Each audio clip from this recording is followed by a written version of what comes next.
യുദ്ധാന്തരീക്ഷത്തിലേക്ക് കടന്ന ഇറാനിൽ നിന്ന് മടങ്ങാൻ നേപ്പാൾ, ശ്രീലങ്ക സ്വദേശികൾക്കും സഹായം നൽകുമെന്ന് ഭാരതം.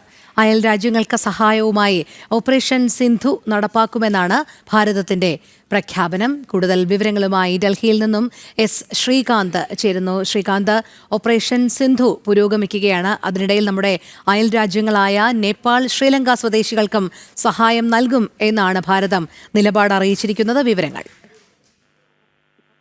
രോഹിണി, യുദ്ധമുന്നണിയിൽ മുൻപും ഇന്ത്യ സമാനമായ സഹായം അയൽ രാജ്യങ്ങൾക്കും സഹായം ഇങ്ങോട്ട് ആവശ്യപ്പെടുന്നവർക്കും നൽകിയിട്ടുണ്ട്.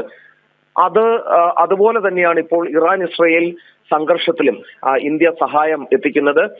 നിലവിൽ ശ്രീലങ്ക അതോടൊപ്പം തന്നെ നേപ്പാൾ സ്വദേശികളും ഇന്ത്യയോട് സ്വന്തം നാട്ടിലേക്ക് മടങ്ങാൻ സഹായം അഭ്യർത്ഥിച്ചിരുന്നു.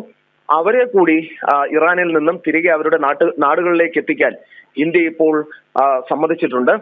ഇന്ത്യൻ വിദേശകാര്യ മന്ത്രാലയവുമായി ബന്ധപ്പെട്ട് ആ നടപടികൾ പുരോഗമിക്കുകയാണ്. ഇതിനോടകം ഏതാണ്ട് ജമ്മു കശ്മീർ സ്വദേശികൾ ഇതിനോടകം നാട്ടിലേക്ക് എത്തിക്കഴിഞ്ഞു, ഡൽഹിയിലേക്ക് എത്തിക്കഴിഞ്ഞു. ഇന്നലെ രാത്രി 290 പേർ തിരികെ എത്തിയിരുന്നു.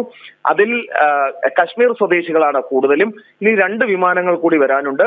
അത് മാത്രമല്ല, കൂടുതൽ വിമാനങ്ങൾ അത് ഇറാനിലേക്ക് മാത്രമല്ല ഇസ്രയേലിലേക്കും സർവീസ് നടത്തും. ഈ ഇന്ത്യക്കാരെ തിരികെ കൊണ്ടുവരാൻ, ഈ യുദ്ധമുഖത്ത് പെട്ടുപോയ ഇന്ത്യക്കാരെ തിരികെ കൊണ്ടുവരാൻ. ഒപ്പം ഇന്ത്യക്കാർ മാത്രമല്ല, ഒപ്പം തന്നെ ശ്രീലങ്കൻ, നേപ്പാൾ സ്വദേശികളെ കൂടി കൊണ്ടുവരാനുള്ള ശ്രമം നടക്കുന്നുണ്ട്. ശരി, ശ്രീകാന്താണ് വിവരങ്ങൾ നൽകിയത്.